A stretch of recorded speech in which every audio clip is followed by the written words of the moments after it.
الاهلي يكسب الزمالك 3-0. ماتش للنسيان لعيبه الزمالك. الاهلي بيفرح جمهوره بماتش زي ده. مكسب مهم جدا لمعنويات لعيبه الاهلي.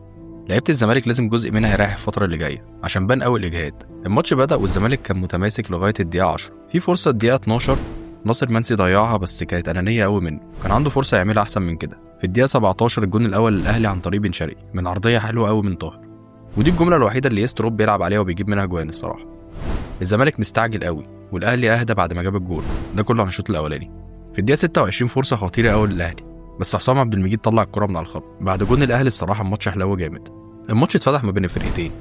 في الدقيقه 30 فرصه خطيره قوي من عبد الله السعيد عدت من فوق العرض. وفي الدقيقه 31 الاهلي يجيب الجون الثاني عن طريق حسين الشحات. جون حلو قوي من ميس باص من دفاع الزمالك، تمركز غلط من حسام عبد المجيد، واسيست حلو قوي من بن شرقي. لعيبه الزمالك باين عليها الارهاق البدني الصراحه، باين قوي في الملعب، وفتوح اكتر واحد باين عليه الارهاق ده، وبان قوي من الجول الثاني واصلا مش قادر يجري على الكوره.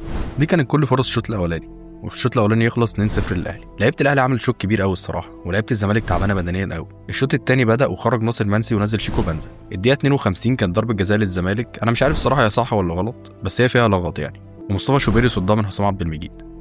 في فرصه خطيره قوي الدقيقه 61 لتريزيجيه ويصدها المهدي.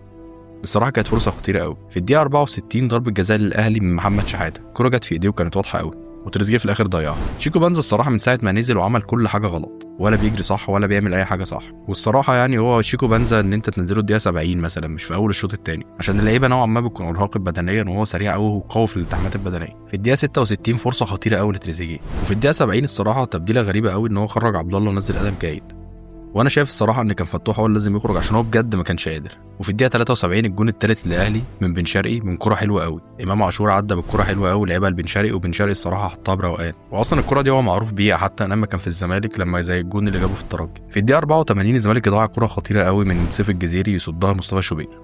والماتش بعد كده ما كانش فيه فرص واضحه، غير رتم الماتش قل جامد. الدوري ولع الصراحه من بين الفرق كلها، وهيتحسم في اخر ماتش. لعيبه الاهلي اتحيا على اللي عملوه النهارده، واللعيبه اللي بدأ بيها الماتش هي اللي لازم تكمل، عشان اللعيبه دي بجد عارفه قيمه النادي. جمهور الفرقتين الصراحه عملوا ماتش كبير قوي. هارد لك لجمهور الزمالك العظيم، ومبروك لجمهور الاهلي واللعيبه والمجلس الاداره.